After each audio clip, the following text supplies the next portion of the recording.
Meus queridos e minhas queridas, chegamos aqui na aula 12, né, a tão sonhada revisão para N2, que é esse vídeo, eu acho que vai bombar, porque todo mundo vai assistir, vocês estão doidos aí para a prova, né? Lógico que toda a razão para poder ficarem ansiosos com a prova. Nada do que eu vou falar aqui é diferente daquilo que nós conversamos em sala de aula, tá bom?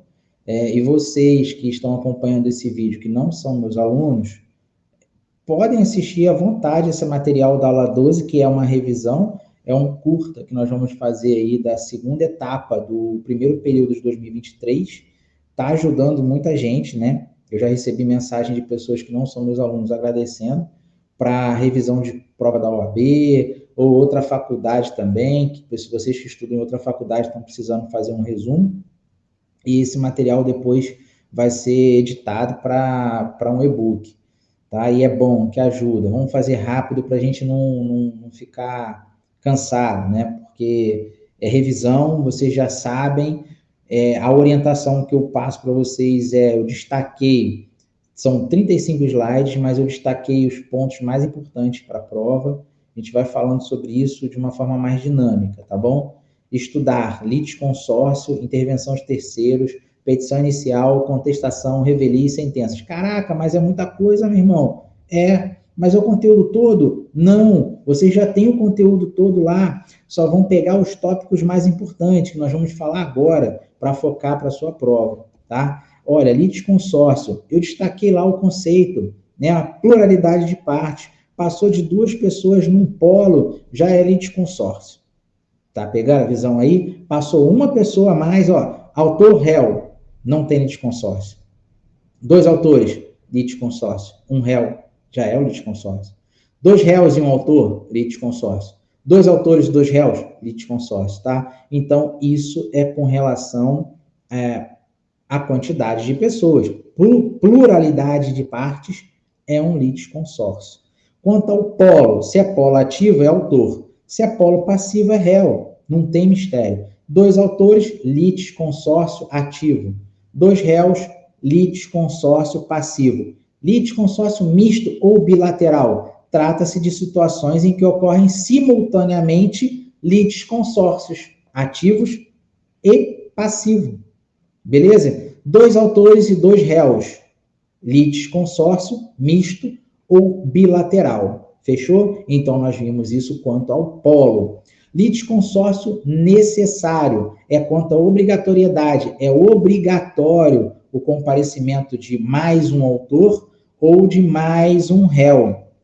Isso gera uma responsabilidade solidária. Acompanhando esse conceito pequeno, não deixe de olhar o material da aula de litisconsórcio, ou deixa aberto seu caderno, ou duplica a tela, acompanha. Litisconsórcio necessário acontece quando previsto de modo específico em lei, ou quando a natureza da relação jurídica da lide depende de outros integrantes. Nós explicamos em sala de aula sobre a questão de venda de produto, né, compra, a necessidade de trazer uma pessoa para o polo passivo, o casamento, por exemplo, comunhão total de bens, comunhão parcial de bens, beleza, nós falamos de litisconsórcio necessário.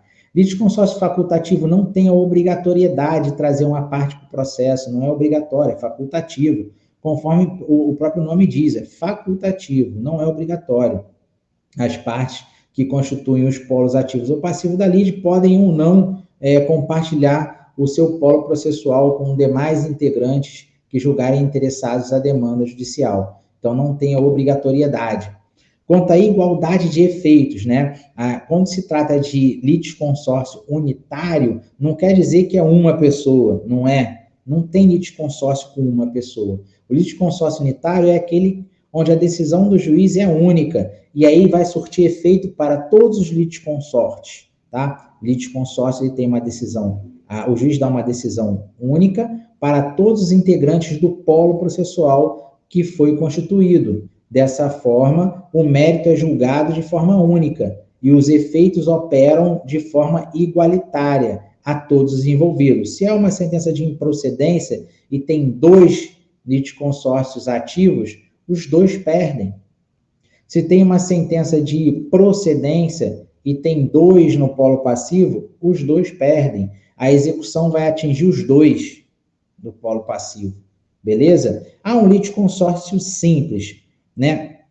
De modo diverso. O litisconsórcio simples implica que o juiz apresente argumentos em sentença diferentes para as pessoas que compõem o polo processual. De repente tem 2 réus e o juiz condena um dos réus e absolve o outro, ou condena parcialmente um e condena totalmente o outro. Então, litisconsórcio simples, o efeito da sentença vai atingir apenas um, ou vai ter efeitos divergentes para os réus ou para os autores. Não quer dizer que essa execução seja única para todos, beleza? Quanto ao momento em que se constitui o litisconsórcio no processo, né? Tem a formação inicial, logo na petição inicial, o autor pode vir 2 autores, 2 réus, ou um réu, ou um autor, 2 réus. Então, a formação inicial, você consegue compor o polo passivo e o polo ativo com litisconsorte. E tem a formação ulterior, em situações excepcionais, pode ocorrer de um dos polos judiciais receber mais pessoas no decorrer do processo, constituindo assim um litisconsórcio no decorrer da lide, tá? Então, assim, é possível que ao longo do processo chegue mais gente aos autos. E eu trago um dos exemplos, eu vou voltar aqui, a intervenção de terceiros. A intervenção de terceiro, eu trago pessoas para o processo, através de um chamamento ao processo ou numa denunciação da lide. A gente vai estudar mais à frente também de uma forma bem dinâmica. Quanto ao número de litigantes, litisconsórcio multitudinário. Os alunos, às vezes, não estão familiarizados com esse nome, mas multitudinário é uma diversidade de litisconsórcio. Eu posso ter 5 autores de uma ação, que eu tenho polo ativo de 5 pessoas, que é um litisconsórcio ativo, como eu posso ter 6 pessoas no polo passivo, né? Um litisconsórcio passivo. Isso pode ser considerado um litisconsórcio multitudinário, tá? Isso pode trazer prejuízo ao processo? Pode. Então, com base na questão prejudicial, o juiz pode, de ofício ou a requerimento da parte, desmembrar o processo. Então, nós estamos falando do litisconsórcio multitudinário. No momento em que o juiz se depara com um caso de litisconsórcio, em que há um número excessivamente elevado de partes, autores e réus, integrantes em um dos polos da ação, poderá limitar a quantidade dos participantes de ofício ou a requerimento da parte adversa, desde que justifique que essa dificuldade comprometerá a celeridade processual. Então, comprometendo a celeridade processual, pode haver o desmembramento desse processo. E eu falo para vocês aqui um caso concreto, uma ação judicial que nós temos de 4 réus. Imaginem 4 réus, um litisconsórcio facultativo, não era necessário, porém foi ajuizado contra 4 réus, mas eles foram citados. Eles foram citados e têm que apresentar o quê? Contestação. Olha quantos advogados tem, quantos réus tem. Se eu consigo citar um réu, eu preciso, e não consigo citar 3, eu tenho que localizar o endereço dos 3 para poder citar. E eu consigo de mais um, depois localizo mais um. Enfim, eu consigo ter dificuldade na celeridade processual, dificuldade na marcha processual, onde eu não vou conseguir atingir meu objetivo de citar os 3 réus ou os 4 réus ao mesmo tempo, porque eu posso ter dificuldade e o processo vai demorar. Então, visando essa situação, vai ter prejuízo processual. Então, por essa razão, o juiz pode, de ofício ou a requerimento da parte, desmembrar o processo. Questão dos prazos processuais com litisconsorte, tá? Merece um destaque o artigo 229 do CPC. Os litisconsortes tiverem diferentes procuradores de escritório de advocacia distintos, terão prazos contados em dobro em todas as manifestações. Então, é uma estratégia, na verdade é previsão legal, mas pode se usar como estratégia no processo. dois advogados diferentes, de escritórios diferentes, defendendo dois réus do polo passivo, ou seja, um litisconsorte passivo. Existem um prazo em dobro para contestar, prazo em dobro para recorrer, tá? Intervenção de terceiros. A parte de litisconsórcio já está superada para a prova de vocês. Peguem e leiam, estudem litisconsórcio. A prova vai ser de consulta, vai facilitar. Sugiro, pega aqueles litisconsórcios que nós estudamos ainda agora, faça numa folha de caderno, colocando em tópicos. Depois, quando chegar na prova, consulte o seu código, que vocês vão entender melhor a estrutura de como está disposto os litisconsórcios no Código de Processo Civil. Beleza? Agora, na parte de intervenção de terceiros. Intervenção de terceiros pode ser definida como uma oportunidade legalmente concedida à pessoa, não participante de um processo, de determinada relação de uma determinada relação jurídica processual, para nela atuar ou ser convocado para atuar na defesa de seus interesses jurídicos. A intervenção de terceiro pode ser dividida em intervenção forçada e intervenção voluntária. Como é a intervenção forçada? Eu vou citar direto as hipóteses: denunciação da lide, chamamento ao processo e incidente de desconsideração da personalidade jurídica são consideradas como intervenção forçada, ou seja, o denunciado, o chamado e o desconsiderado, na verdade, o sócio da empresa que está sendo desconsiderada, são obrigados a comparecer ao processo, independente de sua vontade. Quem vai decidir é a parte, uma das partes, autor ou réu. Intervenção voluntária, exemplos: amicus curiae, assistente simples e assistente litisconsocial. Esses personagens entram de forma voluntária para assistir réus ou réu, autores ou autor, tá? Eles vão porque eles querem ir. E o amicus curiae tem uma expertise sobre um determinado assunto. Modos ou formas de intervenção de terceiros que iremos estudar conforme previsto no CPC. 1. Assistência. A assistência pode ser compreendida como uma modalidade de intervenção de terceiro espontânea. Nós já vimos ali. A finalidade é que um terceiro estranho à relação processual auxilie a parte em uma causa que tenha interesse jurídico. Então, ele pode ter interesse, ele vai participar porque ele quer. Ela pode ser assistência simples. A assistência simples tem um lado positivo e um lado negativo. O lado positivo é que o assistente simples pode exercer todos os atos de poderes do assistido. E o lado negativo é que o assistente ao assistente poderá ser imposto todo o ônus, em tese, que poderiam ser impostos ao assistido. Então, o assistente simples pode sofrer consequências com o resultado final do processo, tá? Saibam disso. O mais importante para a prova é o item 1.2, assistente litisconsocial, tá? Nesta forma de intervenção de terceiro, o assistente flui como litisconsorte e sentirá diretamente os efeitos da coisa julgada. Se o réu for executado, o assistente litisconsocial do réu também será executado. Se tiver bens penhorados, o assistente litisconsocial do réu também terá seus bens penhorados. Ele funciona como litisconsórcio. A assistência litisconsocial é definida como uma forma de litisconsórcio unitário, facultativo. Por que facultativo? Porque ele vai espontaneamente, que costuma dar-se no polo ativo, ambiente propício para esta modalidade de intervenção de terceiro, mas nada impede que ele possa figurar também no polo passivo.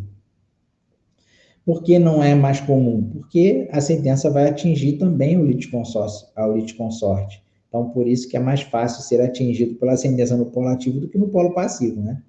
Então, assistência amicus curiae é um amigo da corte, tá? É alguém que tem uma expertise sobre um assunto. Ele chega no processo para contribuir, beleza? Não tem tanta importância para a nossa prova.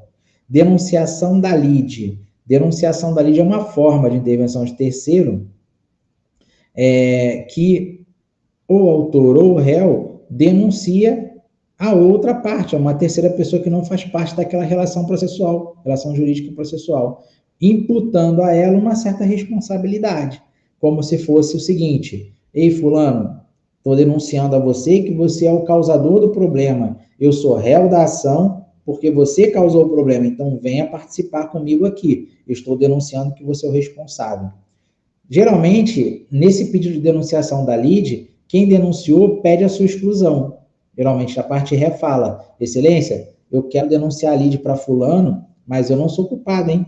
Eu quero sair do processo. Então, automaticamente, quando ele se constitui réu, eu quero ir embora, eu quero sair. A denunciação da lide tem essa função, tá?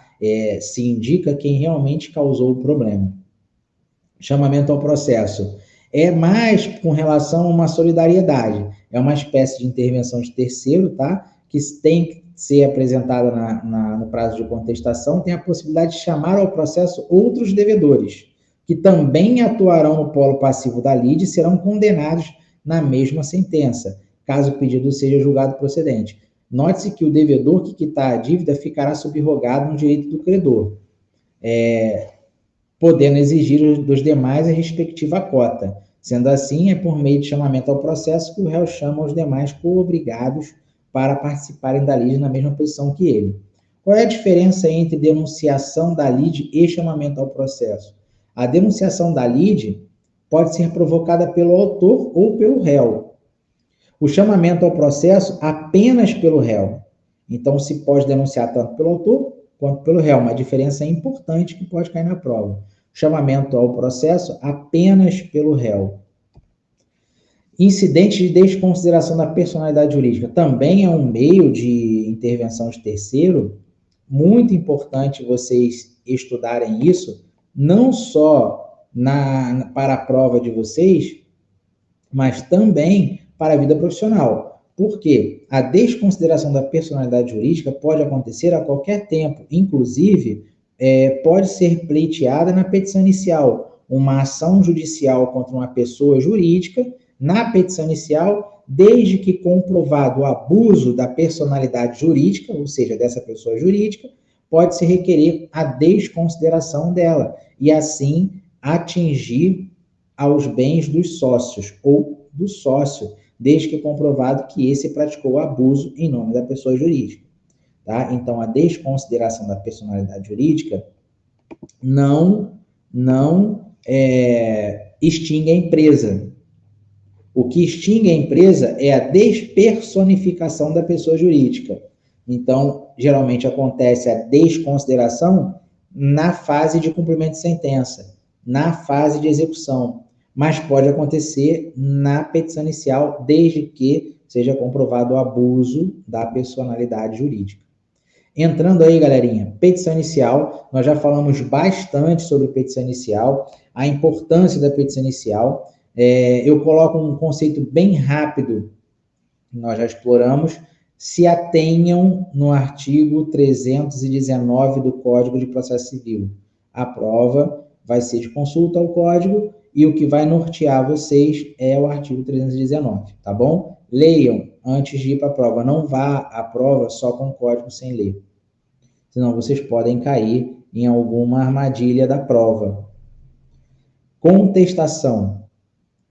Assim como a petição inicial é o primeiro momento do autor no processo, a contestação é o primeiro momento do réu no processo. Assim como na petição inicial é o momento de produção de prova do autor, a contestação é o momento de produção de prova do réu. Qual é o prazo para a apresentação de contestação? 15 dias, dentre algumas situações, contados a partir de... Existem opções na aula de contestação, mas aqui eu vou citar algumas, não todas. No caso de uma audiência de conciliação que não há acordo, o prazo de 15 dias começa a partir do dia seguinte da audiência que não teve acordo. Se o réu não tiver interesse à audiência de conciliação, ele peticiona informando que não tem. A partir da data do protocolo dessa petição informando que o réu não tem interesse em acordo, conta-se prazo para apresentação de contestação, tá? E se a contestação não for apresentada em 15 dias, opera-se os efeitos da revelia. O réu fica revel. E o que é uma revelia? É a ausência de contestação no processo. Ah, mas se for apresentada contestação e os fatos não se condizirem com a realidade, não tem nada a ver com o mérito da causa. Então, É revelia, porque não se apresentou a contestação. Se fez a peça processual, mas não se contestou o mérito da ação. Então, a revelia, ela é a ausência de contestação, tá? Não podemos confundir com confissão. A confissão é a ausência da parte que não responde às perguntas, ou a ausência da parte que deveria responder e não foi à audiência. Então, o ônus da prova do réu cabe na contestação, o ônus da prova do autor cabe na petição inicial. Não apresentada a contestação, opera-se a revelia. Os efeitos da revelia é que se presume verdadeiros fatos alegados pelo autor. Tá? E o que é réplica? É o primeiro momento processual do autor no processo, o primeiro momento processual do autor, após a apresentação da contestação. Então, o autor tem o direito de se manifestar contra os fatos alegados pelo réu na contestação, para reforçar sua tese da petição inicial ou para impugnar determinados argumentos postos na peça de defesa de contestação. Ele pode produzir prova? Pode. O juiz pode julgar após a apresentação da réplica? Pode. Se o processo estiver maduro, ele pode julgar. O juiz pode conceder tréplica após a réplica? Pode, dependendo do caso concreto. Se for apresentada prova nova e o réu tiver que se manifestar. Então, a réplica é um momento ideal e adequado para o autor se manifestar contra a contestação. E para finalizar, falando de sentença, nós já esgotamos. A sentença não tem mistério. Se é terminativa ou definitiva, pode cair na prova de vocês, desde que vocês entendam que a sentença possui 3 elementos, que é a parte de relatório, fundamentação e parte dispositiva. Tem que ter os 3 elementos, não pode deixar de ter. Vocês têm que ter em mente que a terminativa, a sentença terminativa é aquela prevista no artigo 485 do CPC e a sentença definitiva é aquela prevista no artigo 487 do CPC. Leiam os artigos 485 e 487 para entender a questão de resolução do mérito. Nós falamos muito sobre isso em sala de aula. Todas as sentenças cabem recurso, embargo de declaração em 5 dias e recurso de apelação em 15 dias, tá beleza? As sentenças não podem ser proferidas de maneira diversa daquela pretendida pela parte autora, tá? As sentenças têm que respeitar o que foi pedido. Se houver uma sentença ultra petita, ou seja, acima daquilo que foi pretendido pelo autor, ela pode ser objeto de embargo de declaração e retificada. Se for citra petita, abaixo do que é pretendido pelo autor, isso tem a ver com o fundamento, o mérito, não com o pedido em si. Pede 10 mil, ganha 5, não é citra petita, mas pede dano moral, material e obrigação de fazer, mas só ganha ou perde obrigação de fazer e moral, mas não se aprecia o material, é citra. Sentença extra petita, ou seja, o autor pede uma coisa e o juiz dá outra que não está na ação, não está na relação processual. E aí é considerada uma sentença extra petita. São vícios de sentença, tá? Que cabem em embargos de declaração. Galerinha, finalizamos a tão sonhada aula de revisão para a prova N2, que acontecerá na próxima segunda-feira. Peço a vocês que estudem a matéria seguindo da aula de revisão, com acompanhamento do material que eu coloquei à disposição no nosso grupo, tá? De WhatsApp. Leiam, anotem no caderno, por favor. Estou à disposição para responder a todas as perguntas, como no meio desses vídeos que eu estou gravando, tem chegado muitas mensagens e eu tenho respondido, tá bom? Bons estudos, até em 2 estou à disposição de vocês. Espero que tenham gostado dessa metodologia de gravação de vídeo, de apresentação de PowerPoint, de PDF, de material, conteúdo gerado em sala de aula. Espero ter contribuído com todos vocês. Esse é o nosso último contato, né? Agradeço aí a todos pela presença em sala de aula, a participação, o carinho e por vocês terem me motivado a trazer esses conteúdos durante esses 6 meses do primeiro semestre do ano de 2023, tá? Um abraço a todos. Gosto muito de todos vocês, espero encontrar com vocês em outras matérias, não mais em processo civil, vamos passar aí bem, e eu espero que vocês consigam, eu tenho certeza que vocês vão conseguir, tá? Um abraço, fico à disposição de vocês. Até a próxima.